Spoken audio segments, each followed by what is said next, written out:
how do you view the balance of drivers living their life and potentially missing time? Yeah, I mean, I'm probably a bad person to ask because I always have been someone who's pretty active outside of the racing world, but we understand the risk. I mean, I know that I do. I make sure that I cover myself with very good insurance, in case I do get hurt. But I just, you got to let guys live and do what they want to do. And obviously,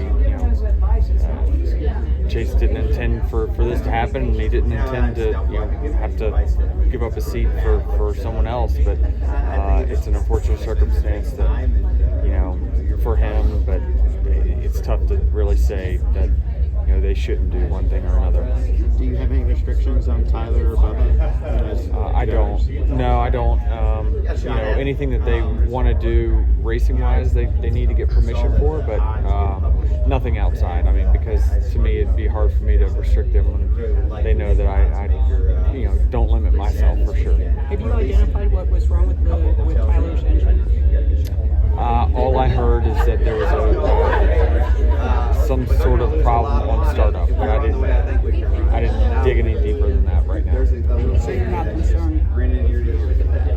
I'm concerned he's not practicing and qualifying. That's frustrating, but I haven't dug into it, and I won't until after my session's done. You've had injuries from basketball and stuff, so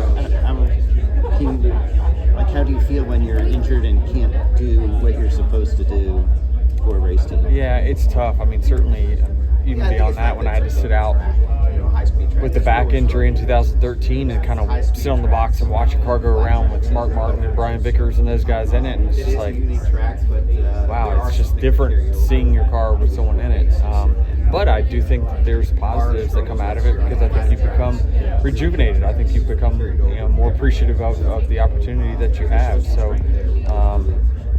I think first and foremost, I just hope he gets well. And we were thinking about him. I know what it's like to lay there and have these issues, and so it's no fun, and he's not having fun by any means. So this period will be tough for him, but I think he'll probably come out stronger.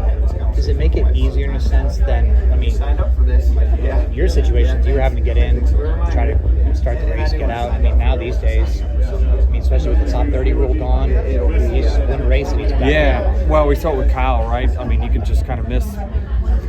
Really, you can miss all the season out, just win the last race, and you're automatically into the playoffs. So it's just the way the format is. It's easier now than ever to miss races and be able, it not really affect your team in a detriment.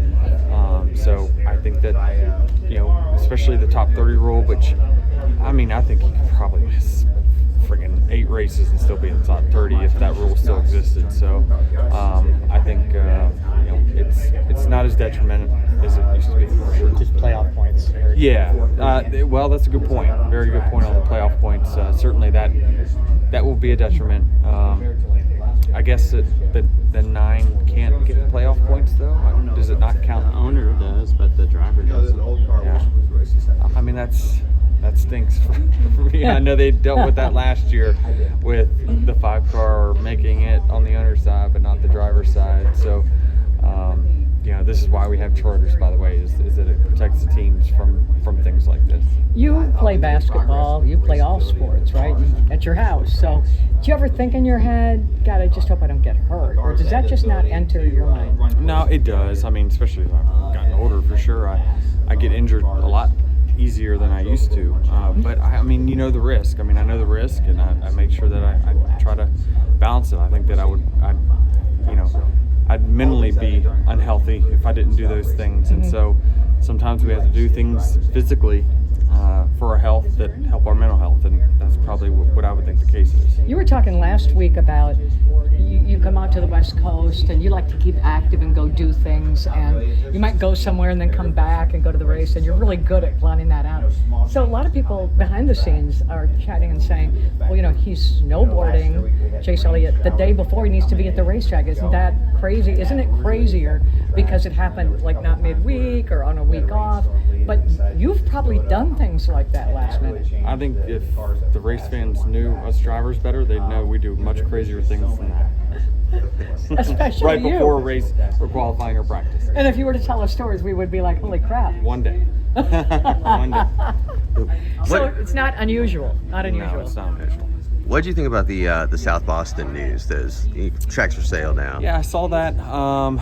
You know, it's a tough business. It's the short track world's a tough business, especially if you're going to be NASCAR sanctioned. I think you got to pay them a healthy sanction fee. That was something I would love to see go away in the future to help these short tracks, is them not have to pay NASCAR fees. Do you think that would ever happen? It just, this is part of the building blocks of our sport, and it's, to have to pay the top when you're the bottom, it's very, very tough. No Denny Hamlin ownership of South Boston? The model would have to change. Tyler has it. And This is Austin Dillon, driver of the Bass Pro Shops Chevrolet. Make sure to hit that subscribe button. Also check out one of those 2 videos beside me. Visit frontstretch.com for more racing content.